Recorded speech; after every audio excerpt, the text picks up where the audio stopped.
Haga unagaan koo biyya koo baadiyyaa Oromiyaa godina Wallagga Lixaa aanaa Sayyoonolee ganda Diyyaa Subeetiif yeroo nagaa koo siif dhiyeessu qalbiitu na joora ija koos imimmaantu na guuta onneetu na kirkira yaadatu na bada ofiin odaa ofitti qoccolaa akka nama maraateen qofaa haasa'a biyya koo kan hundumaa kanan dabarsuuf yaadan siif qaburraa ka'uun maarree daa'imummaa kun yaadadha waan si faana dabarse qilleensi fidee natti hasaasa fuulii kee natti urgeessa sin yaade inni yeroo xinnummaa koo yeroon bosonaa fi dirree kee keessa looniif bushaayee faana gurguru miilla qullaa kophee malee akkasumas qoomee mudhii olii qofa gadi dirradhee roobaa fi aduu keessa gaaraaf dachaa buusuuni laga ulmaatii hanga laga Subeetti bosona laga Reejiitti hanga bosona Daalosiitti loon bakkeetti gatee warra adamoo deeman faana yeroon oliif gadi gurguru sana yeroon irra deddeebi'ee yaadadhuu fi keessattuu waqtii birraa akkuma aduun fulbaanaa baateen lageen gurguddoo mana keenyatti marsanii lagni ulmaa fi lagni Subee guutanii akkasumas uursaan loddii ammoo tabbarraa lafatti yeroo gadi fincaa'u sagaleen isaa fi bareedinni isaa qalbii nama hundumaa kan hawwatu sun yoomiyyuu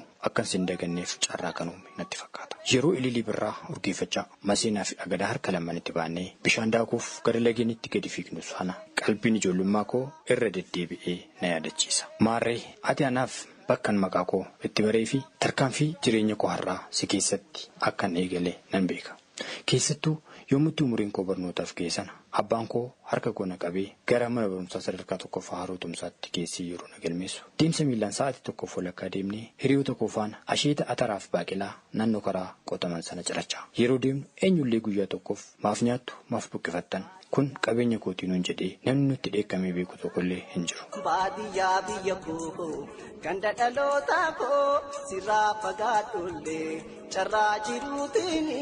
sin dagadhu waaniyaa. Sanuu asheetaa fi bareeda biraan darban ijoollee itti goraa buqqifadhaa jechuun mamaaksaan nu jajjabeessu. Ji'oota jiran keessaa ammoo jiini amajjii fi muddee yeroo bunni laga keenyaa firii isaanii baachuun itti ulfaatee gadi jedhanii narraa funaanaa waan jedhan nutti fakkaatu sun nutis handaqii yookaan gasaa fi korojoo qabannee hundee bunaa jala oolluu fi namoonni buna funaanan gamaa fi gamasii geerarsaan akkasumas weedduun wal harkaa fudhanii dadhabbii isaanii ittiin dagatan yaadannoo koo yeroo maraati. Keessattuu abbaan koo yeroo warra buna funaanan geerarsaan akka isaan damee bunaa hin fottooksineef akeekkachiisu qoosaa fi dubbii dhugaa wal makuun kunoo akkas jedhee geerara. Kotee quba sararaa buna hin cabsin adaraa isa qoteen mararaa handaqii jala kaa'ima tokko tokkoon lakkaa'e jechuun jaalala bunaaf qabu ibsachaa hojjettootas taphachiisaa erga inni dabarsu sun dubbii qolaa ta'us har'allee inuman yaadadha. Biyya koo albuuda uumaan ittiin si badhaase bakkeewwan hawwatoo ati qabdu yeroo hunda yeroo yaadadhu huggum hojii uumaa na jechisiisa. Oromeetti fi gara 70 laga guddicha Somboo isa daangaa Wallagga Lixaa fi Iluu Abbaa Booraa adda qoodu akkasumas dammaa fi aannan ittiin guddan mukeen dhedheeroo gaagurriitti fannifamanii fagoodhaa mul'atan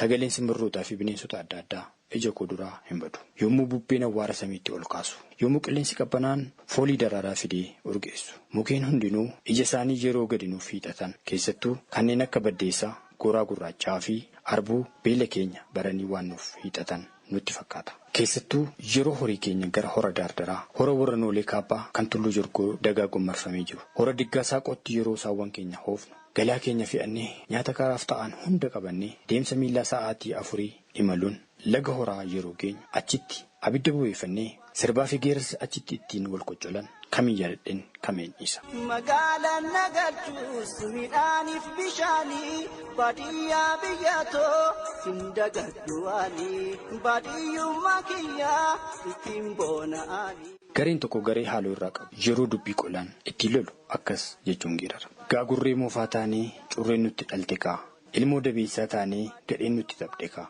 akkas taane kaa goommanaaf raafuu taanee ilma baarraatuu taanee hunduu nutti taphatte muka nuugii taane kaa hunduu nu babeeffatte dhala luujii taane kaa hunduu nu odeeffatte handaqii moofaa taanee hundumtuu nu uffatte beekaama doofaa taanee hundumtuu nu tuffatte ulee shimala mixoo mudhii keessa qabannee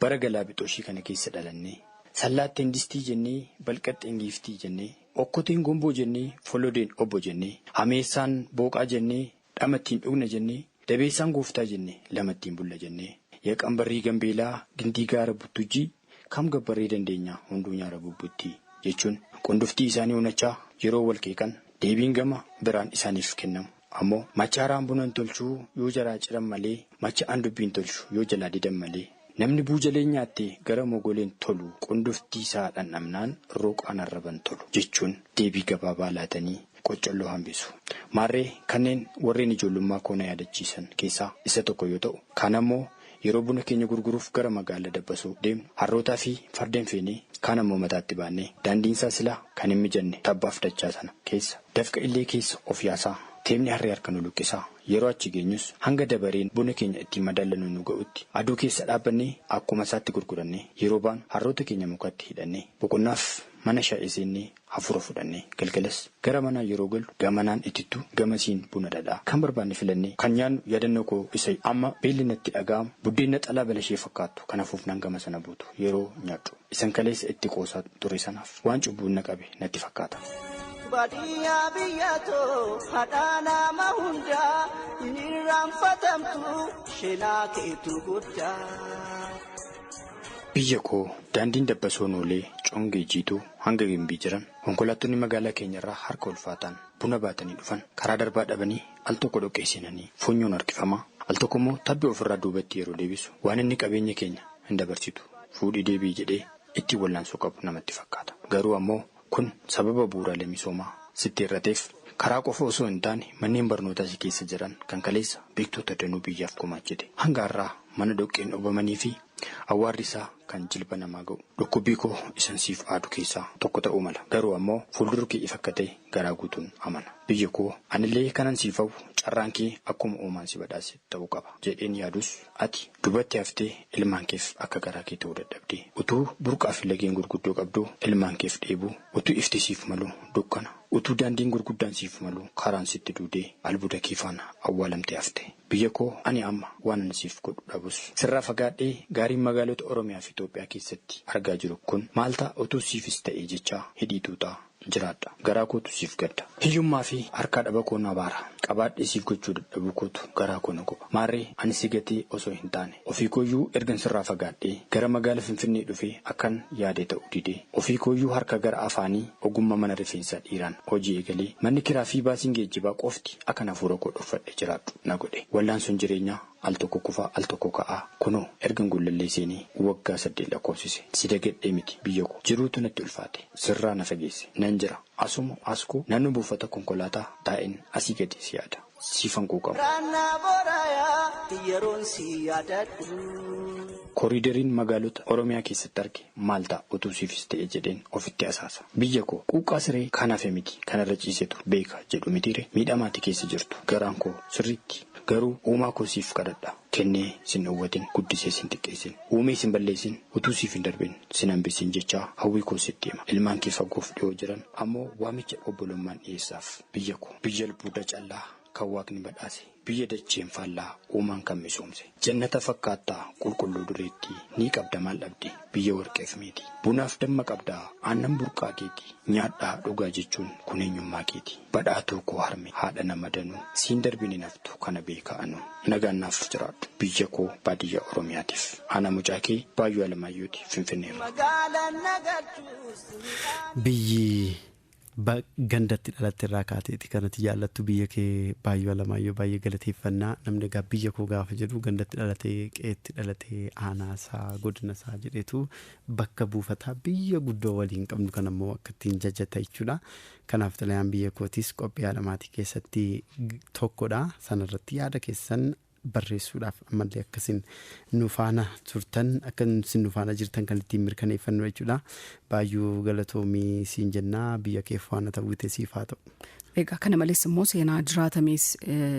sagantaa keenya amma dhaggeeffattoonni keenyas bara adda baafachaa dhufaa jiru jennee maabdannaa seenaa jiraatamees nu eeraa nu biraan ga'aa xalayaa biyya koof irrattis nu barreessaa daangaan qabu eenyumtuu yaada qabu irratti barreessee nu erguu danda'a. Karaa toora bilbila keenyaa 63 65 duwwaa 5 immoo telegiraamii irratti yaada nuu kaa'uu danda'u. Akkuma kana namoonni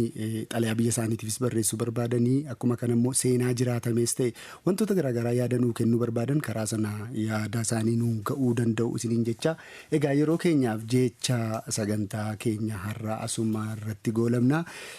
Torban sagantaan haadha maatii jalqabee jira torban darbee jalqabee torban dhufus akkuma kanas immoo qabiyyee garaagaraa akkuma kanaa waan wal fakkaatu qabannee dhumna waan ta'eef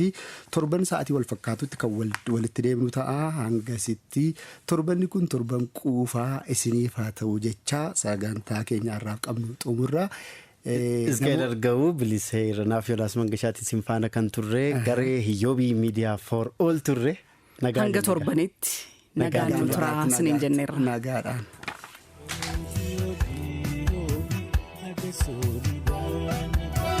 Mama. Ayo. Harme. Mama. Harme.